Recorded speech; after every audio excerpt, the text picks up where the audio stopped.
Chinese chicken chowmein তো অনেকেই খেয়েছেন, এভাবে বানিয়ে খেয়ে দেখুন, বিশ্বাস করুন আর কখনো আপনি রেস্টুরেন্টে যাবেন না।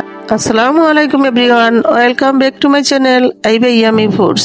আজকে তৈরি করে দেখাবো চাইনিজ চিকেন চাউমিন, আর এটা খেতে দারুণ টেস্টি হয়। চলুন প্রস্তুত প্রণালী দেখে আসি। এখন কিচেনে চলে যাব।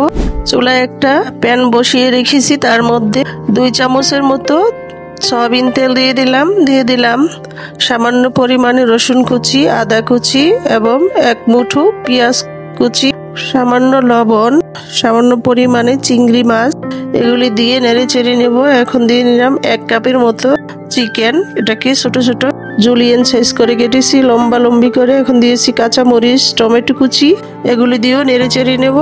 এখন দিয়ে দেব গোলমরিচের গুঁড়া 1 চামচ, এখন দিলাম চিলি সস 1 চামচ, এগুলিও মিশিয়ে নিব। এখন দিব 1 চামচের মতো অয়েস্টার সস, তারপরে দিব আমি 1 চামচের মতো সয়া সস, এগুলিও নেড়ে চেড়ে মিশিয়ে নিব।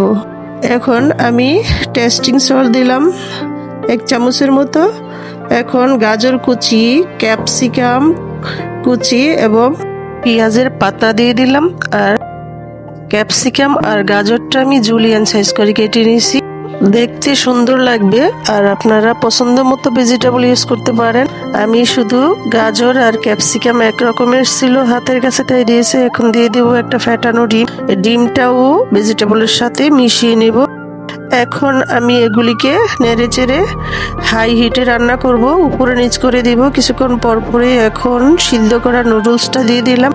নুডলসটা আপনারা যে কোনো ব্র্যান্ডের নিতে পারেন, আর এটাকে অনলি 2 থেকে 3 মিনিটের বেশি সিদ্ধ করবেন না, তাহলে নরম হয়ে যাবে।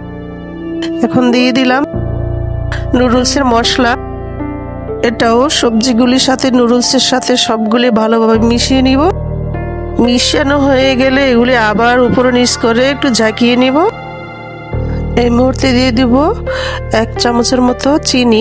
এটা দেওয়ার চেষ্টা করবেন, রেস্টুরেন্টের আসল টেস্ট পেতে হলে অয়েস্টার সস আর চিনি দুইটা মিক্স করা যাবে না, এই দুইটা দিলে রেস্টুরেন্টের আসল টেস্ট পাওয়া যাবে। আর সয়া সস, বাকি সসগুলো দেওয়ার চেষ্টা করবেন, দিলে ভালো হয়। চাউমিন খেতে অনেক টেস্টি হয়। আমার চাউমিনটা এখন সার্ভিং ডিশে তুলে নিলাম, এটা এখন সার্ভ করার জন্য রেডি। দেখুন কতটা সুন্দর হয়েছে, মাশাআল্লাহ। আশা করি রেসিপি ভালো লাগছে। আর নতুন ভিডিও পেতে আমার চ্যানেলটিকে সাবস্ক্রাইব করুন, লাইক কমেন্ট শেয়ার করুন। আল্লাহ হাফেজ, ভালো থাকবেন।